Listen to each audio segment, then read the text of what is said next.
Karoma. Karoma.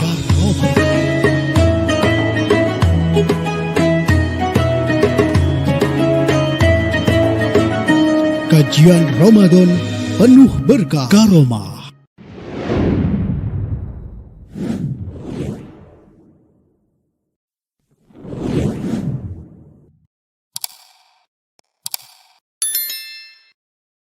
Assalamualaikum warahmatullahi wabarakatuh.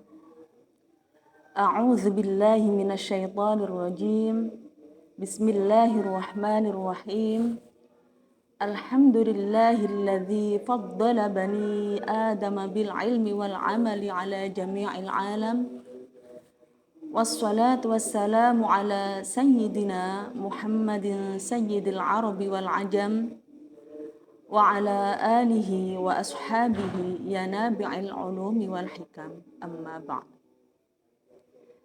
Sahabat Fatayat yang dirahmati Allah, sebagaimana kita ketahui bahwa manusia adalah makhluk sosial, makhluk yang saling membutuhkan satu sama lain. Tidak ada satu manusia pun di dunia ini yang mampu hidup dan mengerjakan segala sesuatu dengan sendiri. Oleh karena itu, keterikatan antar sesama manusia adalah fitrah dan merupakan sesuatu yang lazim keberadaannya. Menjadi manusia yang bermanfaat tentu adalah ciri khairun nas, yakni manusia terbaik. Banyak cara yang bisa kita lakukan untuk mencapai derajat itu.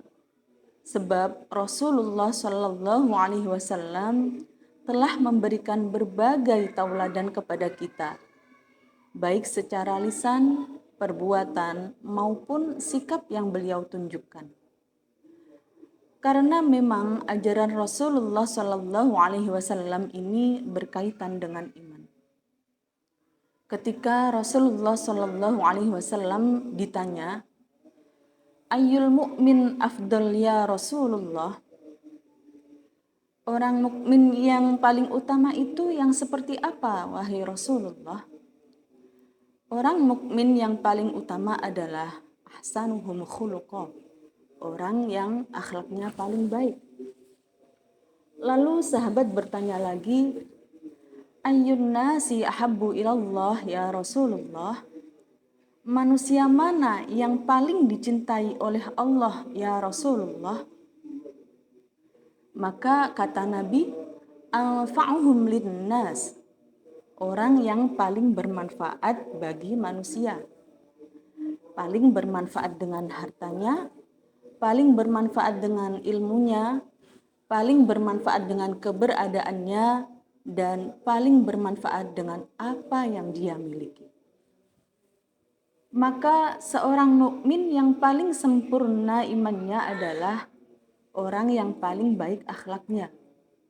Dan orang yang paling baik untuk manusia adalah yang paling bermanfaat untuk mereka, dan itu tumbuh dari iman yang ada di dalam hatinya. Dengan hartanya dia berinfak sedekah, sehingga orang lain merasa senang dan harta itu sangat bermanfaat untuk kebutuhannya.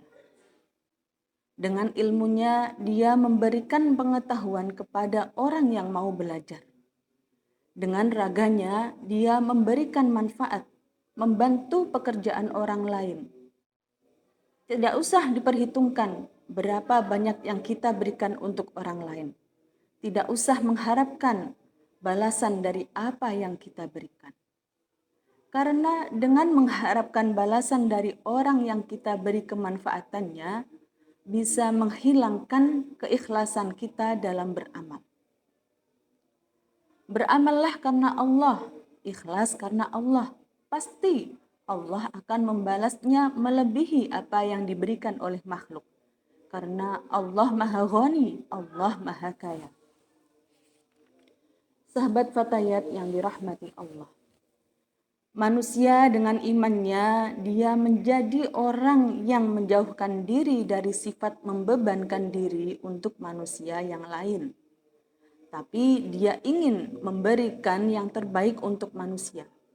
Karena Rasul kita yang mulia, Rasulullah Shallallahu Alaihi Wasallam telah mengajarkan kalau kita bekerja dan kita memandang apa yang kita lakukan itu bermanfaat untuk orang lain, apa kata Nabi kita yang mulia?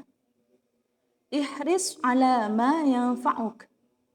Kalau itu bermanfaat, semangatlah dalam mengerjakan apa yang kita lakukan. Akan tetapi jangan sampai kita lupa bahwasannya kita ini lemah. Kita hanyalah hamba yang tidak punya kekuatan apa-apa. La haula wa la quwwata illa billah. Tidak ada daya dan upaya kecuali dengan kekuatan Allah Subhanahu wa ta'ala. Maka wasta'in billah, gantungkan harapan, permintaan, pertolongan hanya kepada Allah Subhanahu wa ta'ala. Wala ta'jaz, dan janganlah kita lemah, janganlah kita putus asa. Kalau kita punya kesulitan, jangan mudah menyerah, sehingga kita menjadi orang yang kokoh, orang yang kuat. Kalimat la haula wa la quwwata illa billah ini menyatakan kepasrahan hamba kepada Allah yang menguasai seluruh alam. Semua kekuatan yang dimiliki manusia tidak lain adalah dari pertolongannya. Meskipun singkat, kalimat la haula wa la quwwata illa billah ini memiliki banyak keutamaan. Salah satunya adalah memperoleh pertolongan ketika menghadapi kesulitan. Dikisahkan pada suatu hari, Auf bin Malik menghadap Rasulullah SAW dan berkata, "Ya Rasulullah, anakku ditawan musuh. Ibunya pun sangat sedih. Apakah yang harus aku lakukan, wahai Rasulullah?" Rasulullah bersabda, "Hendaklah kamu dan istrimu mengucapkan kalimat hauqalah, yakni la haula wa la quwwata illa billah." Istri Auf pun berkata, "Alangkah baiknya perintah dan saran Rasulullah itu." Kemudian mereka berdua pun memperbanyak bacaan tersebut, sehingga tanpa disangka-sangka, suatu ketika musuh yang menawan anak mereka tersebut lengah. Si anak pun berhasil melarikan diri dari tawanan musuh itu sambil membawa beberapa ekor kambing milik sang musuh tadi. Hadis riwayat Ibnu Mardawai. Sahabat Fatayat yang dirahmati Allah, dijelaskan bahwa kalimat la haula wa la quwwata illa billah ini juga dapat menghindarkan orang dari berbagai macam kemadharatan atau mara bahaya, termasuk kesedihan dan kegalauan. Dari Ibnu Abbas radhiyallahu anhu, Rasulullah shallallahu alaihi wasallam bersabda, "Perbanyaklah mengucapkan la haula wa la quwwata illa billah, karena kalimat ini merupakan perbendaharaan surga. Dan kalimat ini menolak atau menutup 99 pintu kemadharatan. Yang paling rendah adalah kesedihan dan kefakiran." Begitu dahsyatnya kalimat la haula wa la quwwata illa billah ini, hingga Allah Azza wa Jalla akan mengampuni dosa orang-orang yang dengan penuh khusyuk mengucapkannya.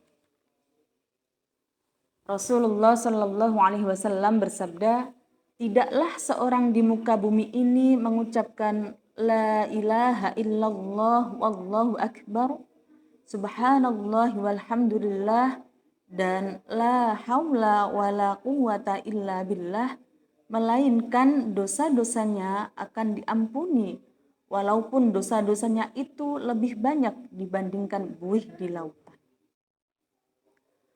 Banyak tulisan yang mengungkapkan tentang pentingnya menjadi manusia yang banyak memberi manfaat, tidak hanya kepada sesama, namun juga kepada sesama makhluk Tuhan.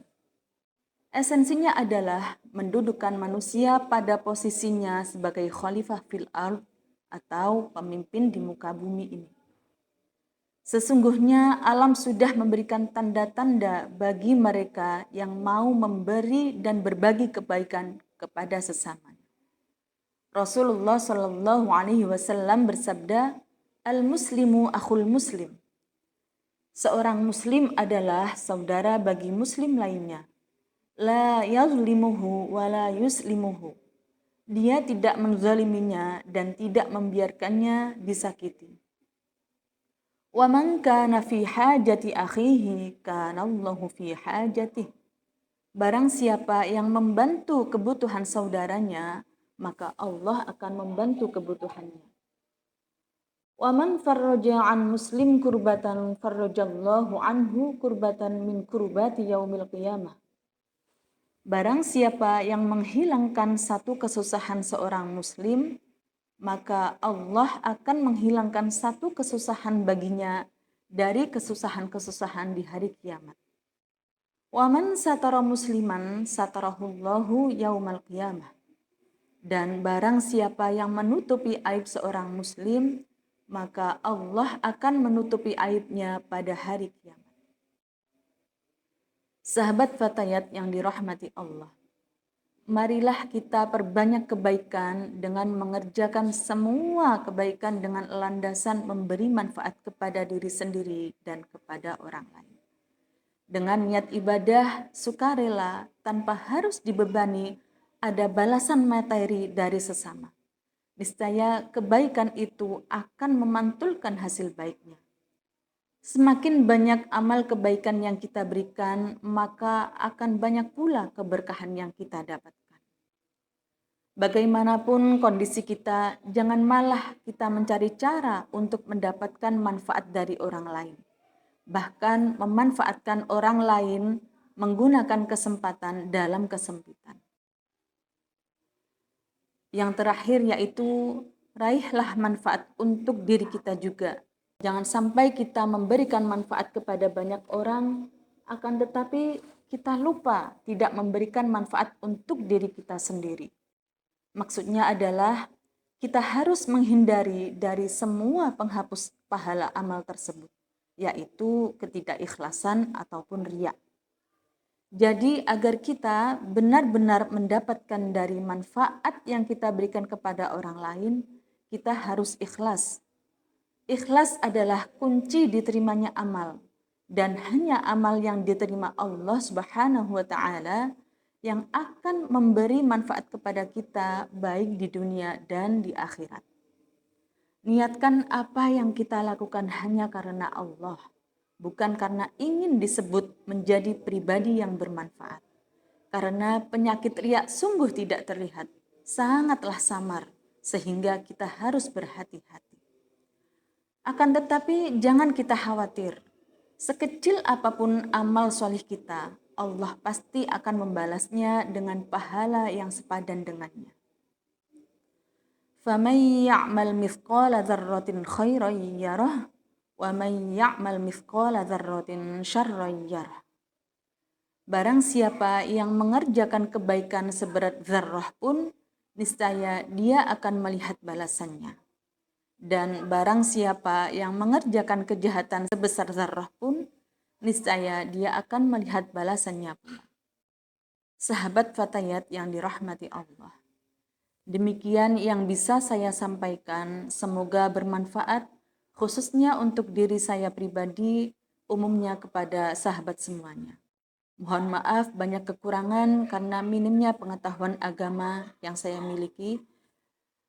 Wal'afu minkum, wassalamualaikum warahmatullahi wabarakatuh. Karoma.